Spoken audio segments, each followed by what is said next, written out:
Welcome, Pat. Happy Thursday, Thursday before Christmas. Yep. Happy Thursday. Does it look like my head's ready to explode? It looks red. Yeah, it's just what happens at Christmas. So, Yeah. well, that's because you're just surrounded by a glowing white background. Yeah. So True. I can come down there and fix all of your lighting woes one of these days. So, but I we were talking about whether or not we really were going to do the show tonight and today, and because there's probably not a whole lot to talk about, but and we knew that central bank was going to lower their rates by about 0.25, and they did. But there were some things said yesterday that really changed the market and the outlook for 2025. And so I thought maybe we could talk about that a bit today. I mean, they went down again yesterday. And what happened to rates yesterday? They went up. Well, yeah, they went up. They got hit by about 50, 60 basis points in the 5.5% coupon. I mean, they got beaten up. So if we've learned anything all year, and it's that the mantra when people say the central bank's going to lower rates next week, so get ready. Well, we've gone up every time. Every Yep. time the central bank's lowered rates, they've gone up that day. Now, there's been a couple times this year where they actually went down the day after, but they went up because bond traders just don't think inflation's been whipped, and they want a decent return on their investments. Yep. And so he said you had a couple, what did you call them? Jerryisms. Jerryisms. What did he say about inflation yesterday? He said, if you have a job, you're doing well. That's a t-shirt. That's, I mean, then he said, he goes, I just jotted somebody's down. I mean, I could probably, if I were listening to the whole thing, but you start falling asleep after a while. It's just like, it's kind of funny watching that. I mean, it's just kind of crazy watching him talk. And it's like, you wonder in the back of his mind, if he says the wrong thing, the market's going to tank, or, it's just going to explode. I mean, I can't imagine being in front of that podium, what I would say as far as like, yeah, we're screwed, people. It's just like, yeah, you would throw the entire market into it when they call it mortgage rate diarrhea again. So. Yeah, Pat's diarrhea of the mouth. But he goes, I think people are feeling the effects of high prices, but not high inflation. And I know what he meant on that, but it just didn't come out right. Yeah, I mean, he's saying, look, we're feeling the effect because prices went up. Yeah, and they're still there, but they're going up slower. So he says, so they're feeling the effect of high prices because they're already up there, but not high inflation. And we're at 2.7. And so he addressed housing once again, just very little. Ernesto here saying higher for longer, get those prices down. Q1, Q2 inventory is going to be glorious. We're going to touch on that here in a couple minutes. He's not raising prices. He's not going to keep rates high to lower housing prices.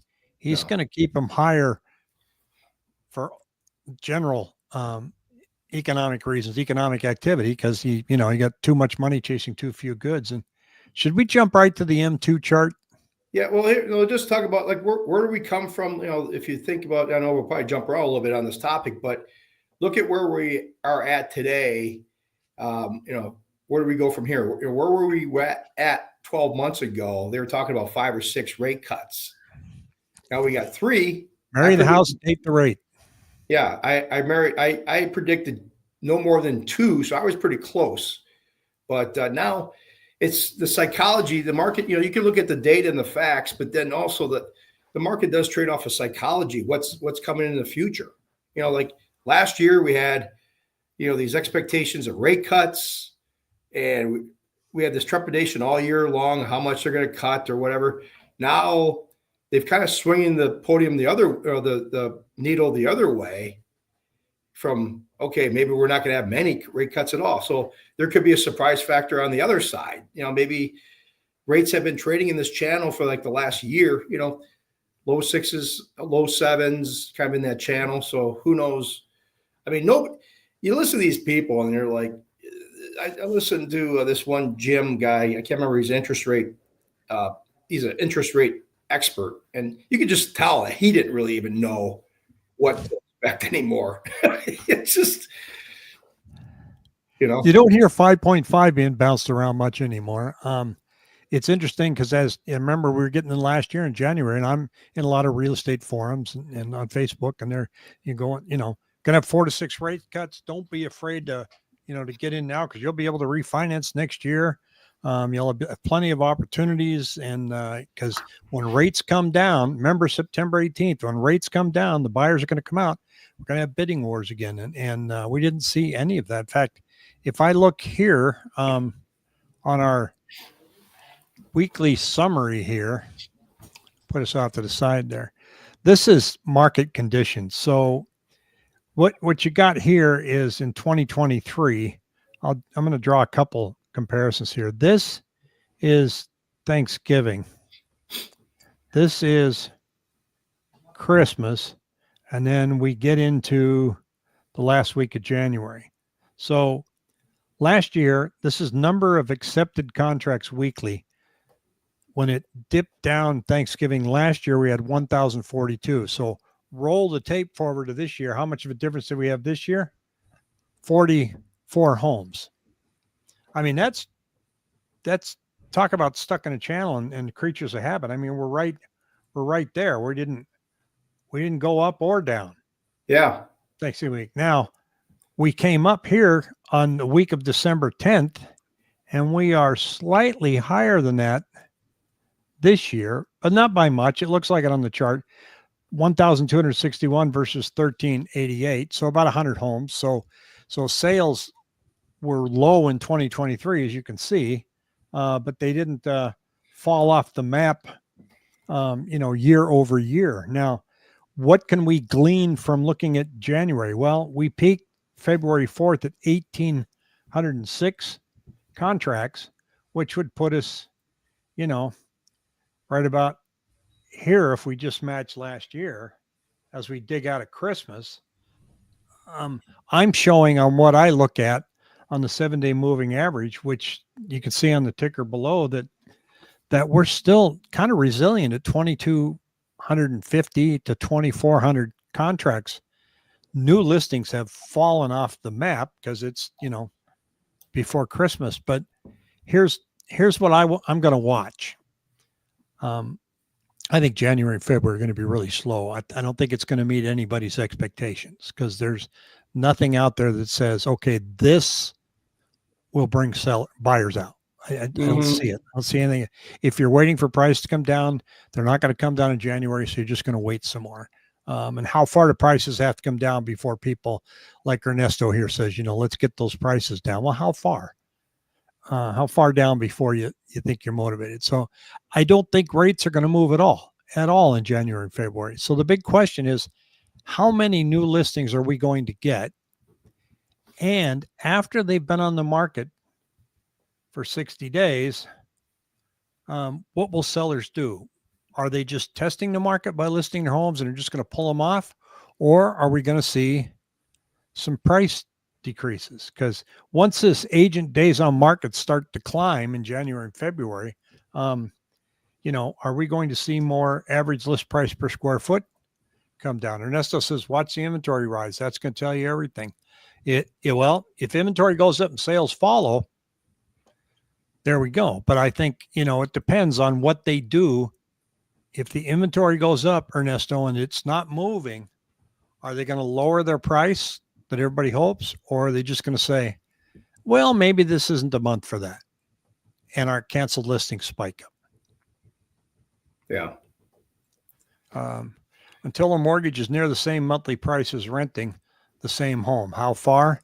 In other words, when buying a home gets down at par with renting, I think buying a home will always be slightly more than renting. Yeah, because I think the value of owning a home is, people are going to pay a premium for owning a home and having a dog and, being able, to do whatever they want. There's that premium. You can see that our average list price per square foot has kind of gone up a little bit and come down. But like I showed before, when you filter out over $1 million, it is just amazing to me how it has not budged. I think the difference in price per square foot was like 71 cents. I'm going to pull this out here again. It didn't work. Come on. There we go. One more price point. Let's get rid of that 7.5 million. There we go. Okay. So the beginning of the year, we were $276 a square foot. Now we're 287. So we didn't have crash. It didn't move much. People kind of, let's see. No, was I looking at the wrong line? There we are. We're 284. And we started the year at 291. So looking at rates, I mean, they went up, but like you say, we're stuck. So now we sit back and go, well, they're right here. How long? I mean, this right here, I mean, I get this stupid box that keeps, I don't know how to get this thing out of the way, but this channel, it seems like August of last year, we've been kind of just kicking around this top here on the 10-year, the 10-year treasury. We're at 4.57 right now. But I mean, this is actually a 5-year chart for the treasury. So, I mean, we saw the top, obviously October of last year, topped out at 5. But we're just, ever since then, we've been just in this, stuck in this up and down go. Now, if rates, like you said, you and I have always alluded back to the debt levels and everything, the money supply. But I think I was watching this one Fox business analyst, and he said the Fed has just been wrong for quite some time, and we talk about how they've been focusing on employment, but it's just really the money supply. I think if Trump does get rolling and does do some of the things he said he's going to do as far as increase, reduce regulations, the amount of regulations that they have on certain things, get those out of the way, cut those back. I think that'll have a deflationary, effect on things. But if rates get, say, mid 7s, high 8s, it's going to, once again, we're going to see a slowdown. I mean, I hope they're stable now, but they're not pretty. I mean, I wish they were, wishes, I wish for a lot of things, but I mean, if it'd be nice to see rates high 5s, right in that range, low 6s. Well, I'm not against staying here higher and for longer and seeing home prices come down. I want to make that very clear. I agree. I'm not, oh my God, I'm a realtor, I'm going to lose all business. I'd love to see that. I've been talking to realtors. I've been talking, on the phone, talking to different realtors, obviously last month or so. And, I'm surprised at how many are, there's some that are beaten down slow, but then there's other ones that are very positive. Their business has been moving along. People are out there. But I think the high rates are going to take that bloom off of those people that are, like you had said before, that are wishing and hoping to get their their high sales price. It's just not going to happen. It's going to take the bloom off of that. Yeah, because what we're seeing right now, and when you look at your neighbor listed the house, and you go, they had to lower their price by $50,000. The market has changed, and my answer is, did they price it right to begin with? Because maybe they came in. So I'll have an example. I got a call this week about a house. It was in Eastmark, and it had a low interest rate, assumable VA loan is what they said. One of our subscribers called me. Mm-hmm. And he said, I can't get any answers on what the rate is and what the balance is. He said, I've called both agents and none of them have called me back. He said, maybe it's because I'm from California. I said, God, I call the California people right back, but so anyway, I looked it up, and in the private remarks, it said that it had a balance, that the rate was 4.75 and it had a balance of, I don't know, 300 and something. But I said, they're asking way too much for this house. They were originally asking 590,000. It's a 2,000 square foot home in Eastmark. Nope. Now, when you watch them go from 590 to 520, is that going to be an indication that the market is crashing, or is that just an indication that they just didn't know what the hell they were doing? Mm-hmm.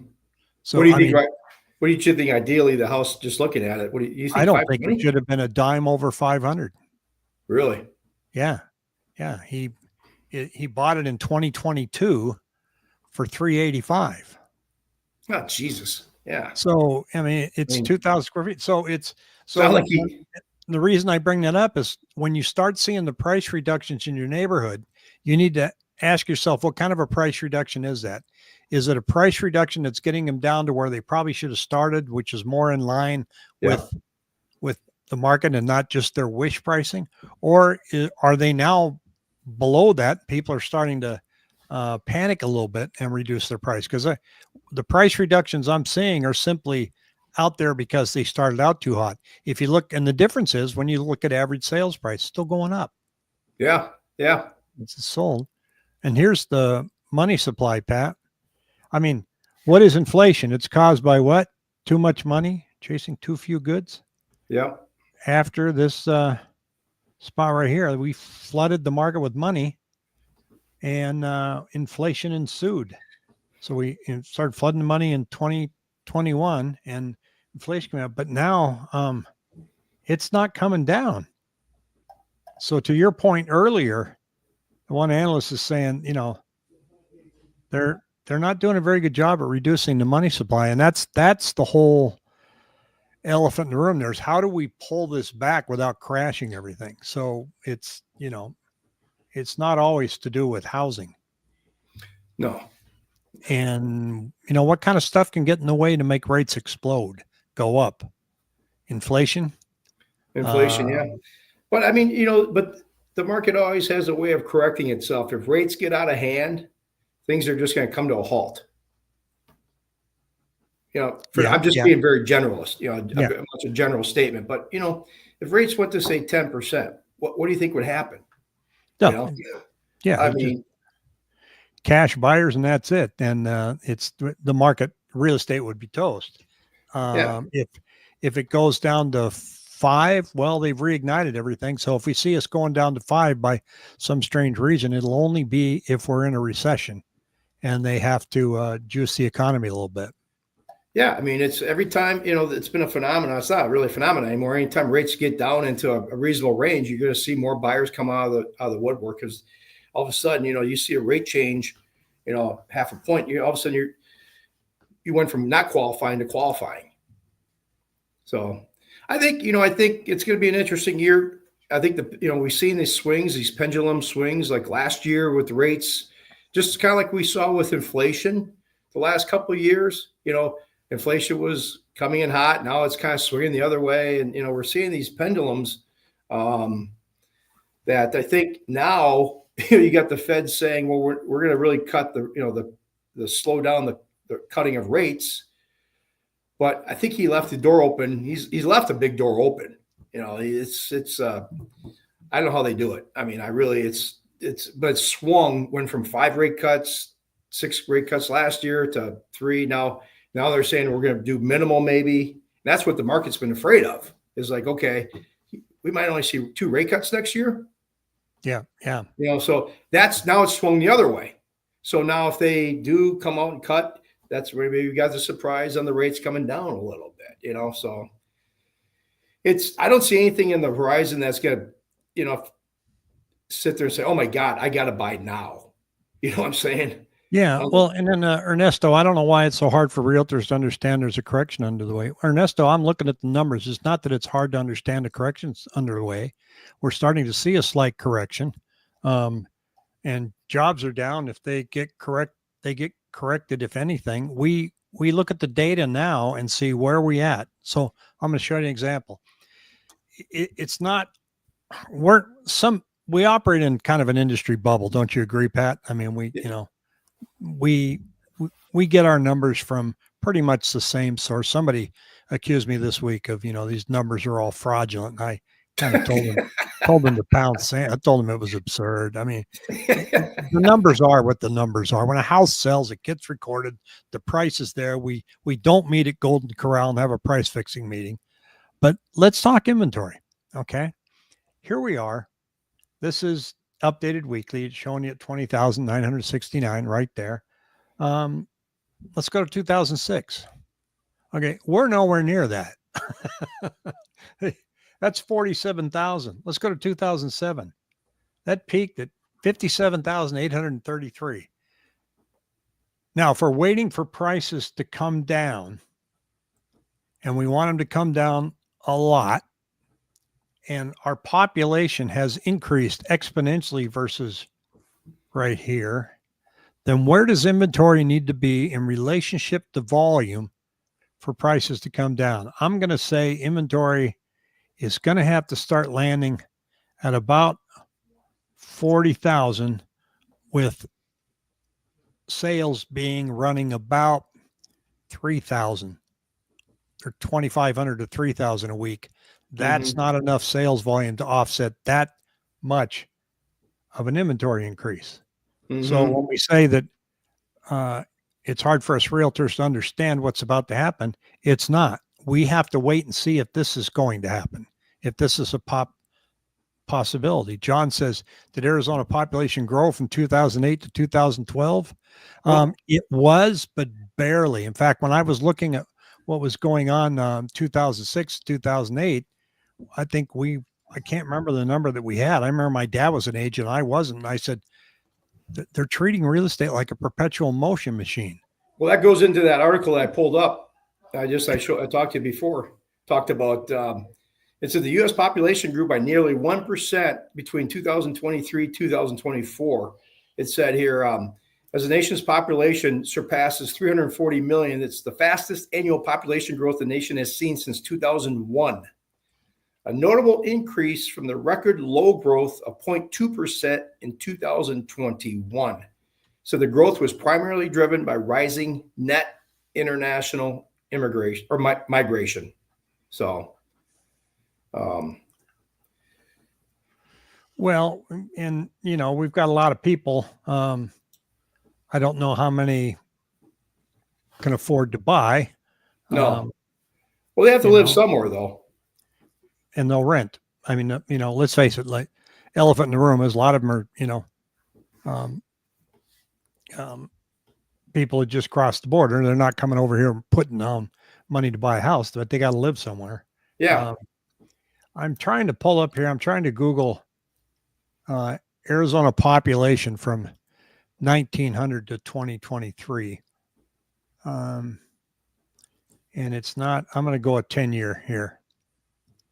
So 2008, looks like I got to go 20 years. So here's 2000. What was the question? 2008 to 2012. I'd say flat. Was growing 1%, 2% flat. We fell off the map after 2000. On 2019 to 20, it shows us dropping 1.4 and then up 0.89. Let's see, 7 million compared to 2008 of 6.1. Mm-hmm. So we may have more listings we had far more listings on the market back when the population was lower than we do now, I think was my point. John said, I always appreciate Rick's objective analysis. Do you want real estate to continue to grow? Sure, but not so much he's going to advise his buyers make poor decisions. Thanks, John. Yeah. You have that right. I want to look and see what's going on. And if I see numbers that are alarming that tell us the shoe is falling off, I'm not afraid to tell you. Mm-hmm. I know you're Hey, not. hey guys, it's And just I'm not. I don't think I'm afraid to tell people either. Like, hey, I mean, in terms of rates or anything, we try to give people pretty much information that's what not just straightforward. So, well, there's an interesting article here too that bumped into. Pat, I don't know if you've seen this one. Who's considering selling? Homeowners in their 30s and 40s are driving the market. According to the survey, homeowners aged 30 to 49 will dominate the market. 26.8% of homeowners are between 30 and 39 are planning to sell. 28% of homeowners aged 40 to 49 are planning to list their property. Compared to old farts like me, 12.1% of homeowners aged 60 and older planning to sell in 2025. Most of these younger sellers purchased their homes during the pandemic with low interest rates and appreciating home values. Now they're ready to move up. So they've got some equity and they're considering moving up. They're considering selling and saying, I got enough equity. I think I can offset the increase in, the cost of borrowing. So we'll see if that happens. I still think, like I said at the beginning of the show, it all boils down to the velocity of January and February setting the tone for our spring market. Yeah, January and February is going to see. You're going to see where we're at. We're kind of going into March, April, May, because that does swing, no doubt. And if listings are far exceeding expectations, and we see 3 weeks into the year that sales are not following, then I'm going to be telling everybody this there could be some sales in our spring market, March and April. Well, Ernesto's bringing some doom and gloom to that question there. He is. We're approach accounting for boomers to perish. The next year's approach. Ernesto. I mean, I know I've been sick, but no, that's good. I mean, he brings up a good point, though. Obviously, boomers, 55. I'm 60. I mean, obviously, a big generation. But there is a big, Barry Habib some time ago had put out saying this generation, I can't remember the age gap, like, basically 29 to 36, 37 is bigger than the baby boomers back in the 60s, back in whatever the baby boomers, that it was like 35 million. I'm just going off of memory, but that generation is bigger now. I know, Ernesto. I've read the same thing. So I mean, there is a lot of, and that's what people don't understand is, people are waiting for a crash. Just go off very common theme. People are waiting for that crash, but you didn't have this group of people that are sitting somewhat on the sidelines or kind of, percolating on the sidelines like what we had in like 07, 08 when we saw a market crash. Two different dynamics. I don't remember in 2007 people saying, I'm waiting on the sidelines. Anybody that was remotely thinking of buying did. Oh, yeah. Yeah. And then when it crashed, they couldn't because they all had their credit ruined. Yeah. So there wasn't a pool of buyers. So the only pool of buyers that came in were investors with cash. And they came in and, and the houses were destroyed and it was a complete mess.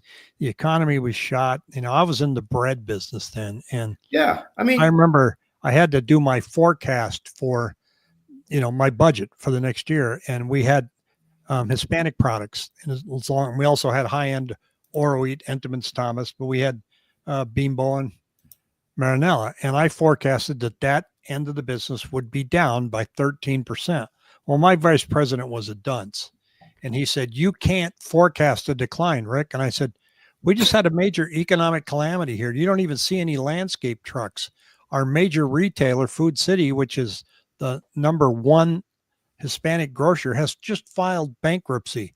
You give me a reason why sales are going to increase. Nope, Rick, I'm not going to let you present a number that shows we're down. I pulled something out of my rear end, so we're going to be up 2. We were down 14. No kidding. It wasn't that hard, You can't fight the data. You can't fight the data. And it is true. The baby boomers are going to start dropping off, but not anytime soon. So it's going to be 15, 20 years. It's not you're not going to want my house. It's not going to be a crash phenomena that one day all these boomers are going to die. Yeah. And you're going to have, 20, 15 million homes on the market, or, it's going to be a gradual thing. It's not going to be something sudden like we saw in 07, 08, where we saw things go off the cliff in about a month or two. Well, Harold here says, I guess I'm buying a 5-bedroom new construction in Chandler so I can buy down the rate for my girlfriend and she can rent out 4 rooms to her college friends. Not seeing an issue there. Yeah. I'm not going to comment. Yeah. I'm not going to go down that rabbit hole. Yeah, I mean, let me know how that works out for you. Yeah, give me a call, Harold. See how that works out. That's Harold, you're right. You have to be creative in this kind of a housing environment that's out there. So, I mean, thinking. Yeah, but no, I think, like you said, I think the market's swinging. I mean, you look at the data, see what the Fed's doing, but I think we're swinging the other way now, where if we do get more than one rate, it could surprise, or lowers the rates a little bit. The market's always going to trade 3 to 4 months, at least a couple of months ahead of time. Well, it'll be nice to where we don't have to be rate dependent. Remember get to that time, because I don't really remember a time outside of the early 80s where you were just waiting on bated breath to see what somebody was going to do about rates. Because once we got out of the 80s, nobody really gave a rip. I mean, I wanted to refinance here and then, and Yeah, I mean, in certain parts of my journey, but we weren't watching the news. What's the yeah, Fed I think that we were just talking about that earlier this morning. Yeah, I mean, talking about how we're waited on bated breath on our president, our current president, our president elect. We're waiting on bated breath for what they say. I mean, we live in such a news cycle now. Like I said, 15, 20 years ago, the Fed just did their thing. You didn't really hear about the Fed. Now we're data dependent every week by week. Like tomorrow, you've got the PCE, the core PCE inflation, coming out tomorrow. Yeah. And who knows what, that's, maybe that might swing the market either way. I kind of, when news comes out, we got beaten up yesterday. It was down 50, 55, 60 basis points on the bond. Like I said, it raised the rates from high sixes, it raised your borrowing costs maybe a couple $1,000s. Rates didn't go from 6.5 to 7 yesterday. It seemed like, in talking to some people, it's like, oh my God, rates are up. It's like, well, they shifted in cost a little bit. I mean, but it just seems like the news we're not having the days that we had a couple of years ago where we were seeing the bond market down 70, 80, 85 basis points. Yeah, we got slapped around yesterday a little bit. It was down 20 basis points today. The 5.5% coupon was down. We're looking at the 10-year treasury at 4.57 right now, but it's not like we're still stuck in that channel. So how do you, if you want to buy a house, if you're, need to buy a house or want to buy a house, there's ways, like we talked about the 2-1 buy down, and with the softening, I think that's a perfect, scenario. And, for people that qualify, I mean, it gives you a break for 1 or 2 years, or you can do even 3 years, but it's like $19,000. It's more expensive to do a three-year buy down, but there's some creative ways to kind of loosen the purse strings a little bit if you really are in a position where you want to buy or you need to buy. And those are the people that are really would you agree that pulling this market? I mean, it's not, there's other people that are out there just kind of waiting, as we talked about. So, I think there's an insane amount of people that are waiting versus other times in our real estate life here. There's, I mean, you hear it every day. I mean, I've got, 2 of my boys are waiting for something. One's in California. I don't think he'll ever be able to buy out there. yeah. I mean, it's just nuts. And so, and he's certainly not alone. And so you got 2 choices: either house prices come down or wages increase, or a combination of the two. And that's where Jerome Powell is saying that he's striving for, is that equilibrium, that one doesn't go down or up greater than the other, that we eventually get there. And he also tempered that by saying, well, that will take time. That's the only thing I've heard him say about housing.